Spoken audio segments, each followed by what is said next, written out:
Greetings everyone! Welcome to the Sonic Universe 85 review and part 3 of Eggman's Dozen.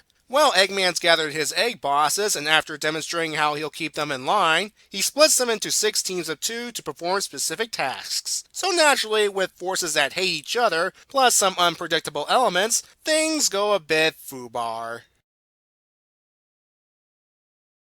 Take Eggman for example. He and his egg driller are about to fall into the lava below. But since he is the main villain of the franchise, Axel saves him, sacrificing his vehicle in the process. Axel hops on the egg driller and the machine plows through the Dark Gaia monster. Eggman speculates that since the Naugus Twins have access to Dark Gaia energy, they are able to produce some monsters to aid them. Eggman also asks why Axel saved him, even though he hates his guts. It's because Axel and his gang, before and after joining Eggman, follow an honor code. It doesn't matter if you hate members of the gang. If you take care of the crew takes care of you. The instant you commit betrayal, the whole thing falls apart.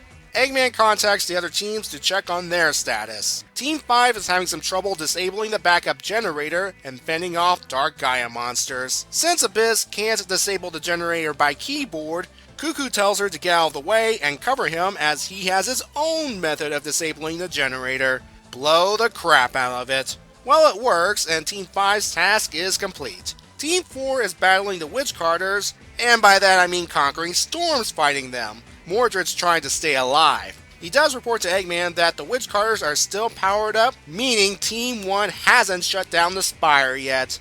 Instead, they're busy fighting each other with Mind Powers and Ice Breath. Eggman calls the two to tell them to knock it off. He starts using Axel's code to get them in line, with the added stipulation that if they screw up, not only will they get the paralyzed treatment, so will everyone serving under them. This gets the two to finally shut down the primary generator. Without the Dark Gaia energy, the Witch Carters are now pathetic. Mordred brings up that being mind-controlled slows them down a bit, so using his Hypno Beams, he snaps the trio from Wendy's control. What looks like a setup to another fight is actually Clove getting Thunderbolt out of the suit before she gets crushed. With no more clunky suit, the two are able to quickly get to their destination before the doors close. So after Clove pretends to suck up to Thunderbolt, they shut down the refinery's defenses. Lastly, we have Team 3's situation, which Ma is going to solve by opening his mouth and firing some kind of energy beam at the Badniks, making them disappear? After Nethys disables the Badnik control tower, she asks what's happened to the Badniks. And that's a good question there, Birdie. It looks like the Badniks and the little animals inside were vaporized, but the dialogue implies that they were sent somewhere else. Ma doesn't elaborate because his modifications are experimental and confidential. Meanwhile, at the center of the facility, Walter is ready to use the dark energy to permanently restore his powers. But in a moment of pure idiocy, he thinks he's getting power from the dark god Ixis. Wendy calls Walter out on this, stating that it's all Dark Gaia's doing, with the broken planet being the biggest clue.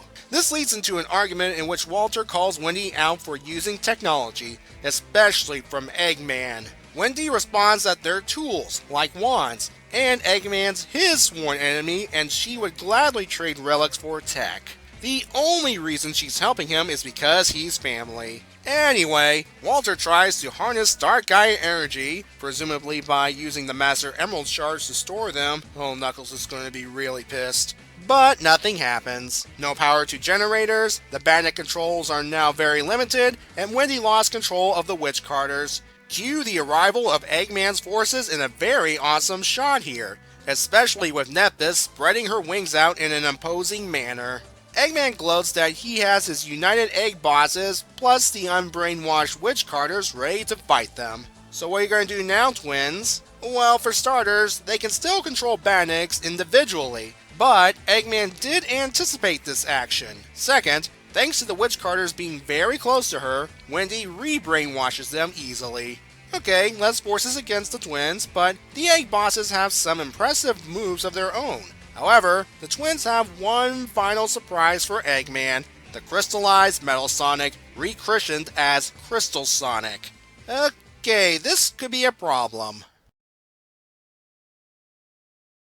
This issue's purpose is to show the Egg Bosses in action, as they actually accomplish their goals. Let's look at each team in order of how they actually got out of their situation. First, Team 6. I do have to say, I have a bit more respect for Axel when he saved Eggman and he explained his gang's code of honor. Ever since we first met the guy in issue 253, I didn't know how to assess his character. Besides, he doesn't like serving Eggman. But now knowing about Axel's, and by extension his gang's, philosophy, it'll be interesting to reread his past appearances with this new revelation.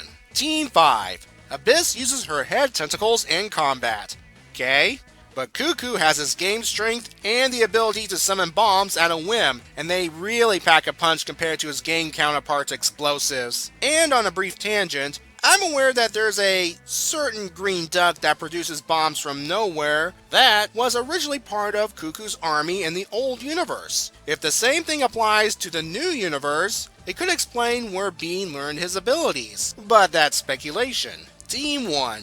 Before Eggman forced them to cooperate, we saw their enhanced powers. Aqualud's confirmed to have mind sonar powers in this universe, and Tundra has ice breath. Luckily, Aqualud's strong enough to break through that ice, or we'd have a Mortal Kombat style death here.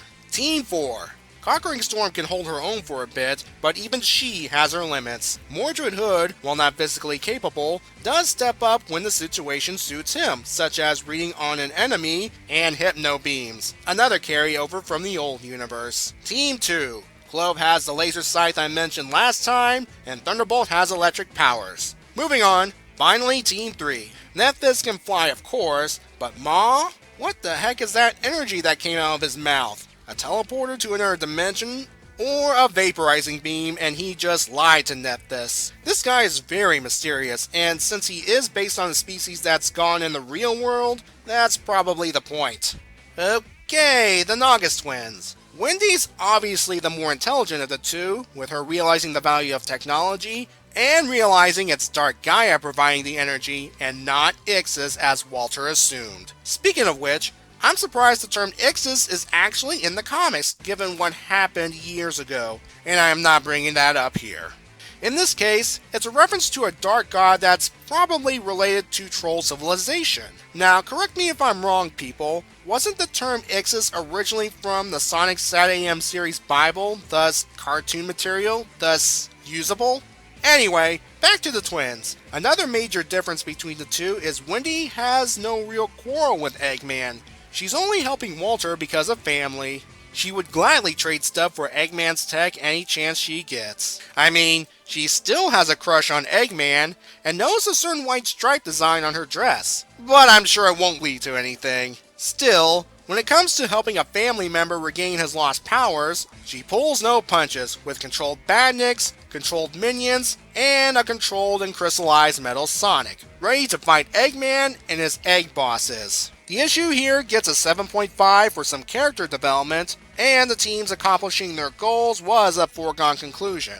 Adam Bryce Thomas, who fully takes over penciling duties in this issue, does some awesome shots, especially this panel here. Next time, we'll see how Eggman and his forces get Eggman Land back, because it's a foregone conclusion that they will. We just need to see the process. So until then, have a good day, and be safe.